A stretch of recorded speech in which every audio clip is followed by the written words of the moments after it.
We're about to see Grandmaster Tony Miles, there he is, coming to the board for his game against the world champion Anatoly Karpov. They shake hands, Miles on the right, in the red jersey of course, and now the arbiter, Stuart Rubin, comes to start the clocks. There he goes, clocks are started. Anatoly Karpov is playing with the white pieces and Tony Miles with the black pieces. And Anatoly Karpov starts off with his favourite move at that time, one pawn to e4. Miles responds with the so-called Karo-Khan defence, pawn to c6, white takes the centre, black blocks with d5, pawn to d5, and this is a standard Karo-Khan position.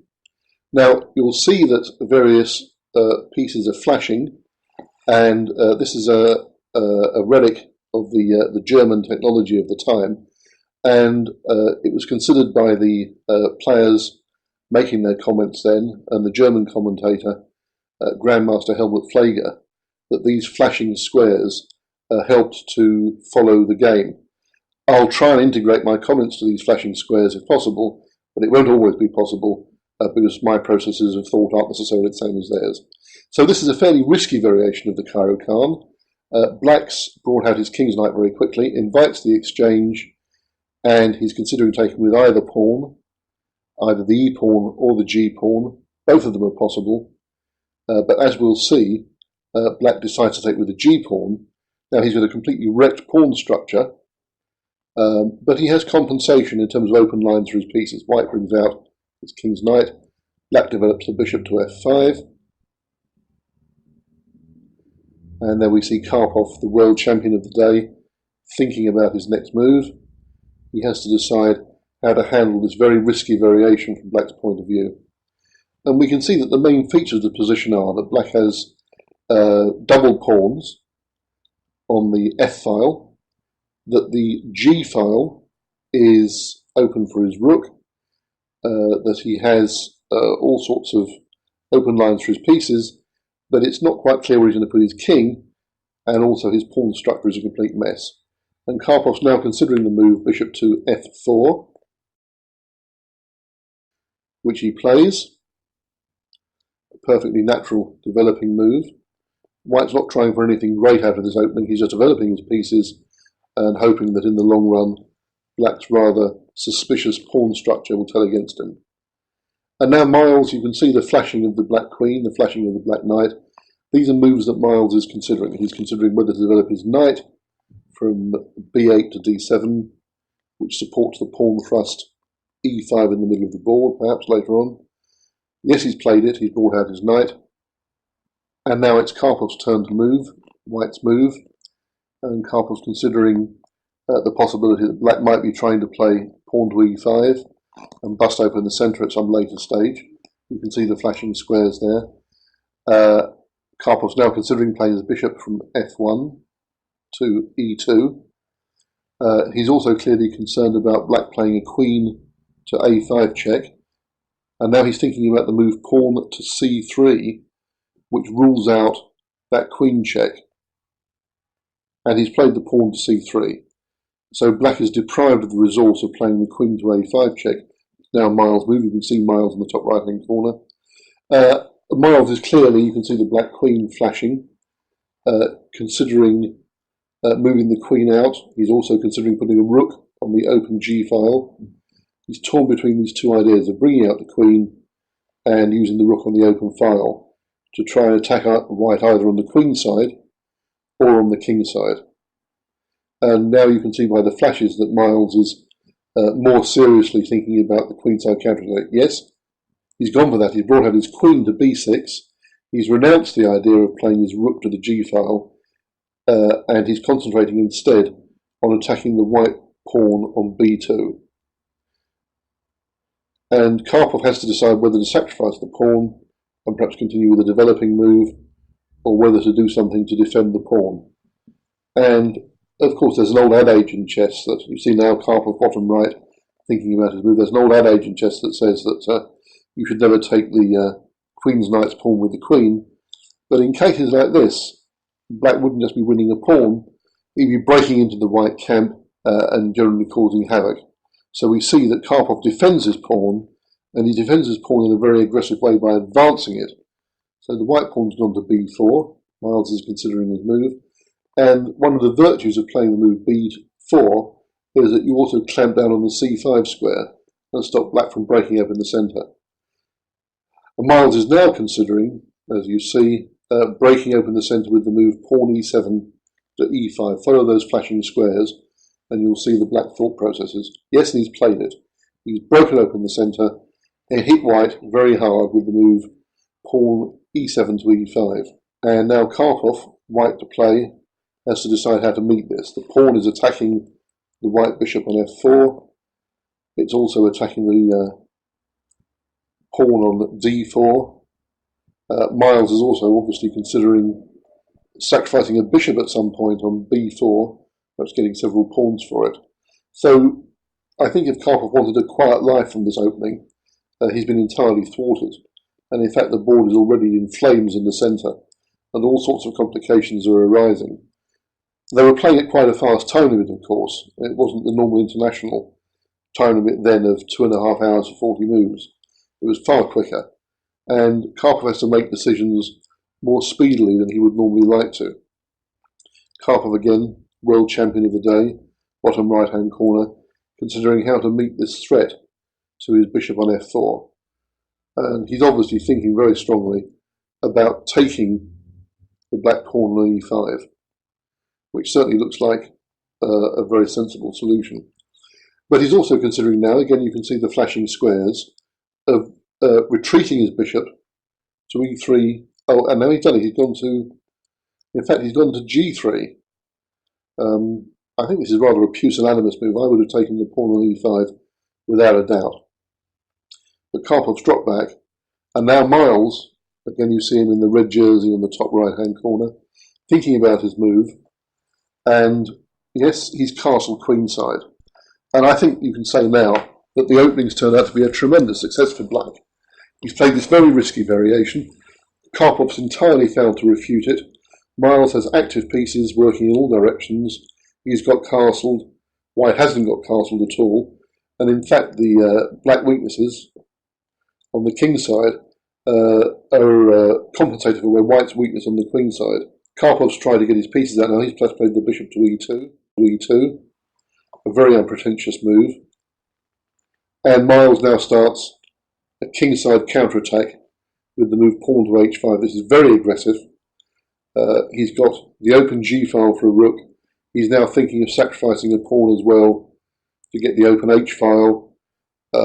This is going all black's way at the moment. I very much like the black position. And clearly Karpov has to do something with his king. He can't leave it in the centre. The centre's in flames. Castling queenside. The queenside's full of holes. He's castled kingside. But of course now the fact that black's got the open g file and the advanced h pawn mean that black has, in my opinion, a really serious issue. Yeah, Miles, you see, thinking very clearly about the open g file. You saw the flashing squares on that g file. You saw Miles thinking about playing pawn to h4. He's also thinking about putting his bishop onto the g4 square to eliminate some of White's kingside defenders. And even though the black queen, which doesn't figure much in these flashing sequences, is far away on b6, it's still slicing through potentially along the a7 to g1 diagonal towards the white king. So Miles, I think, very happy with his position here. Although he looks a bit puzzled, I think he's got so many good moves. Yes, bishop to e4 is another one, and again he's threatening to eliminate the defender, the knight on f3, and then push on the pawn to h4, black pawn to h4, and trap that white bishop that's running out of squares on g3.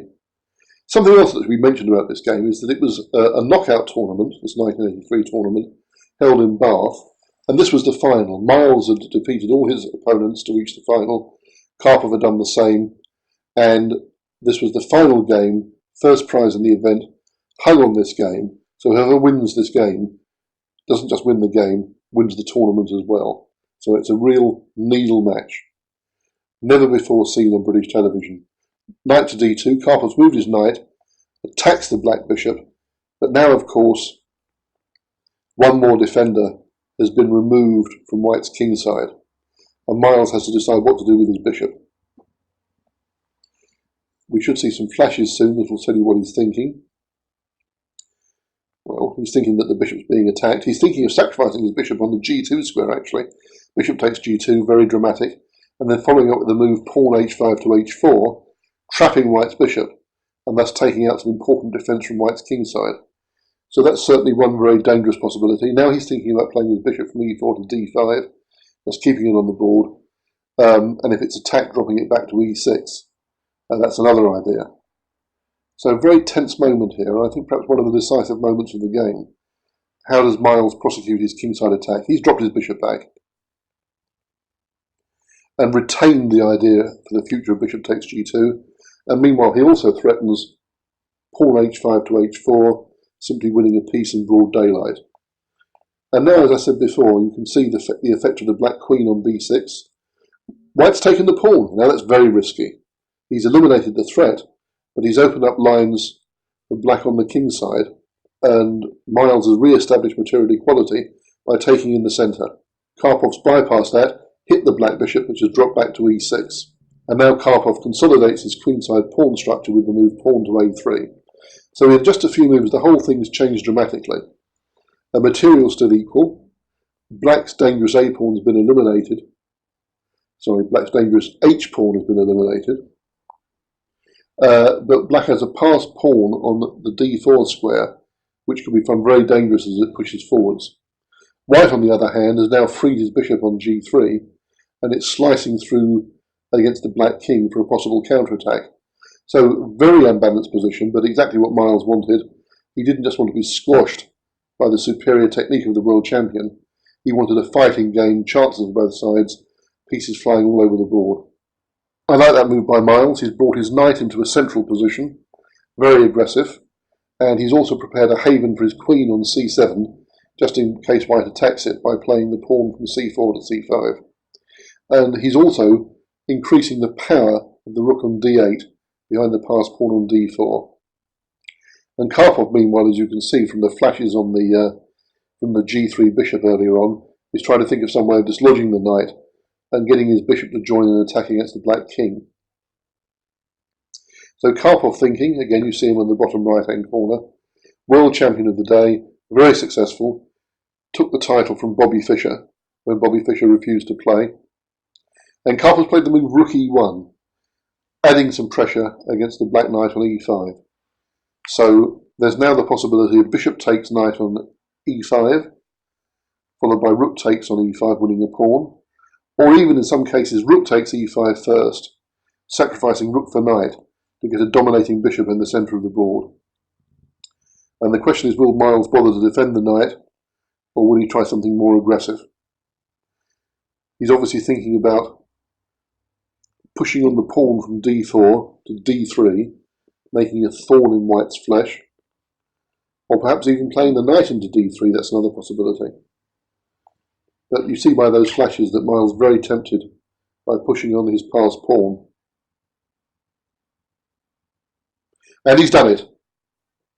Yes, the black passed pawn in the centre has gone on to d3, and Miles is saying he doesn't care whether white captures on e5, doesn't bother him, he just wants to get that giant passed pawn going. And Karpov's hit the black queen, pawn to c5. Black queen has to move somewhere. Miles is thinking now about playing it to b5, which he's done, again supporting the pawn on d3, very useful move. Karpov again, bottom right hand corner, thinking about his move. Has to decide what to do now in the face of this giant passed pawn. I will be tempted to play rook takes e5 here, rook takes knight on e5, pawn takes, bishop takes. You can see that Karpov's clearly thinking about activity in the e-file. As I said, I'd be tempted to play rook takes knight, and after pawn takes rook, bishop takes pawn, hit the black rook in the corner, open up lines against the black king, and try and get the initiative back. But I would certainly say at the moment that black is the one forcing events, and white needs somehow to turn things round. Karpov looking at his opponent, obviously a bit nervous. Not quite sure how to proceed here. He needs to do something dramatic to turn things round, because black again is beginning to get the initiative here. Active pieces on the queen side, active pieces on the king side, and this gigantic passed pawn on d3. Rook to b1 really strikes me as too slow. Karpov's played his rook from a1 to b1. He's thinking about playing a4 to hit the black queen, but I think this is very slow. I'm sure Miles can find an effective antidote to this.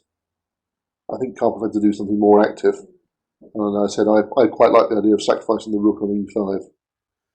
I don't think Miles is going to be worried about this very slow rook b1 move at all. Bishop to h6. Yes, very active, hitting the knight on d2. Karpov's hit the black queen, which has gone back to a6. Becoming very tense. Karpov really beginning to look worried now, I would say. All black's pieces in active positions. Pawn to f4 by Karpov. He's shutting out the black bishop on h6 and chasing the black knight.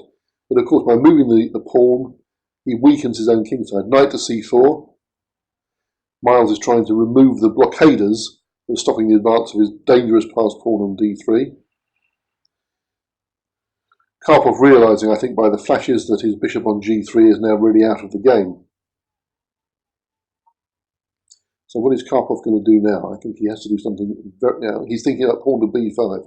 I think it's the only move to keep the thing going, actually. Pawn on to b5. Start a counter-attack, yes. Attacking the black queen. I don't think Miles got any choice here at all.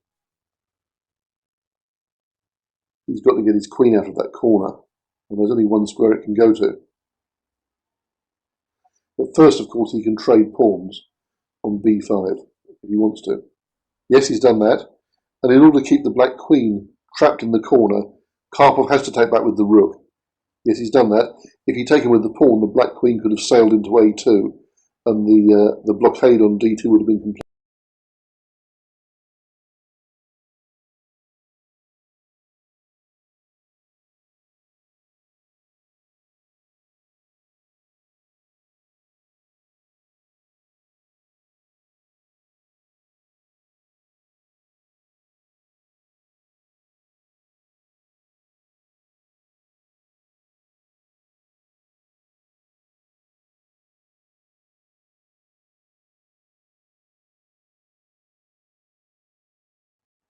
Very tempted by it. Yes, he's played it. Knight to a3, hits the rook on b5, and also threatens knight a3 to c2, completely invading the white camp. So Karpov has to decide what to do about his rook on b5. He could try and sacrifice it, doesn't look very convincing. He could move it. Difficult to know what to do here. I don't like White's position at all. And he's obviously very worried by that black knight on a3. You can see his mouth working slightly, he's looking nervously at Miles. He's moving in his seat, and this is all unusual for Karpov, who is known to be icy cool under pressure. But he's beginning to look quite agitated for Karpov. Is he going to defend his rook, move it, save it, allow knight c2, swaying in his seat? He's played rook b2. I don't think that's a move he wanted to play at all. Now Miles to move, black to move, very tempted. Knight c2, yes, he's played it. Both players getting short of time now. Bishop f3 by White, attacks the pawn on b7. Bishop d5, blocks the attack. Rook e7 piles into the black position. The moves are going to come thick and fast now. Bishop to f8 hits the rook. White must now play rook on e7 takes b7. Absolutely forced move. Rook on e7 takes b7. Trying to break through to the black king. This is a forced continuation. You must get the rook out of attack. And rook e7 takes b7 is the only way to do this. He's taken on d5 first. Okay, that's alright, nothing lost. He's still threatening bishop takes b7 check.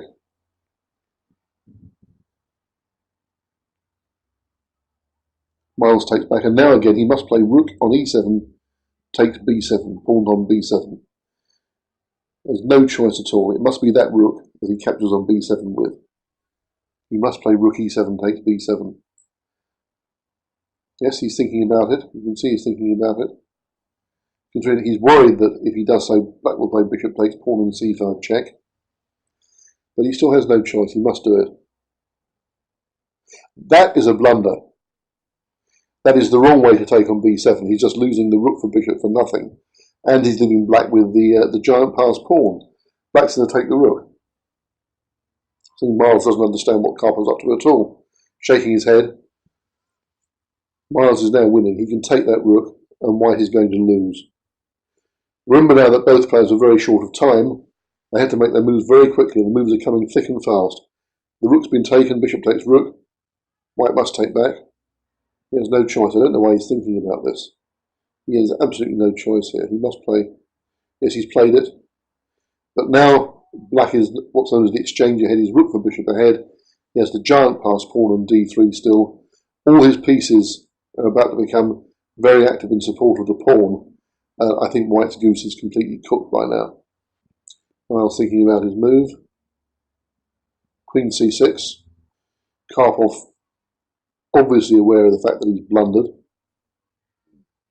Looking for some sort of swindle, grabs a pawn, but I think this is going to allow black to take over the central files. Rook takes pawn, with many threats. For example, knight e3 is now a terrible threat. Karpov's considering playing his queen to g4 check. He plays it. It's really a spite check, what's known as a spite check. Doesn't do black any damage. He can easily escape from the threats. In fact, there's only one way to do it, but it's perfectly good. Just move the king, get it out of the range of the white threats.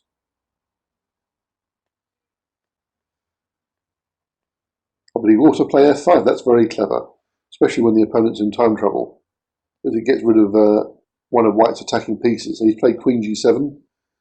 He's threatening the black rook on h8, which of course has to be defended or moved. I think it's probably going to go to the e file, which white had earlier abandoned. And now, as I said, both players getting very short of time. The move should be coming quite quickly. Yes, rook to e8, as predicted. Again, threatening to come into the white position at some point, maybe on the e2 square, threatening mate on g2. White's position is really terrible here. He only has a few illusory threats, and that's all he can do before having to resign. And his own king is in terrible danger. He's now thinking of playing pawn to h4. He's played it to make some squares for his king, and also perhaps to advance the h-pawn, but now black's pieces are so overwhelmingly placed that victory can't be far off. Knight to e3 is an obvious move, threatening mate on g2. Yes, he's played it. Queen takes g2, checkmate now looms. Karpov has to find a way of stopping this. But of course, black's rook on c5 is also threatening to come into c1 check, hounding the white king. This is a complete disaster for white. He's being absolutely routed here. In fact, I think he could resign. He's considering playing bishop f2, which at least stops the checkmate. The white queen defends the pawn on g2. Rook c1 check is coming out. This is going to be absolutely deadly. Yes, it's happened. Only move king h2. And now knight g4 check is coming as well. Knight g4 check. White has to move the king. This is absolutely awful. King g3.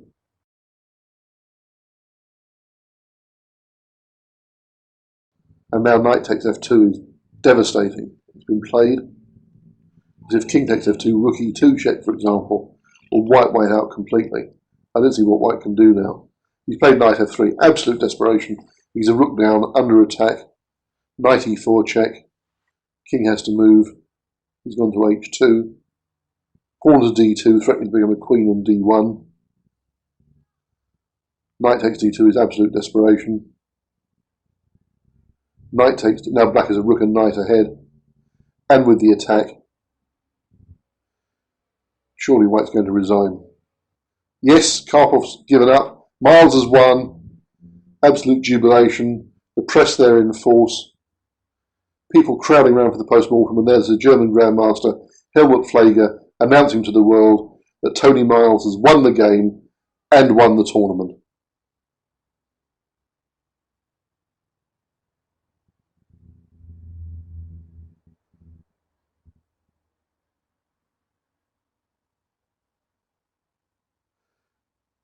So ends an historic game which British viewers have been deprived of because of the BBC technicians' strike, and at long last, Impala Film Division can bring you this game which had been thought to have been lost completely. And there's Tony Miles at the prize-giving ceremony, the Mayor of Bath making the award, the other players in the tournament. There's the trophy, a richly deserved win by a great player, Tony Miles, against the reigning world champion of the day, a game that we thought had been lost and has now been recovered by Impala Film.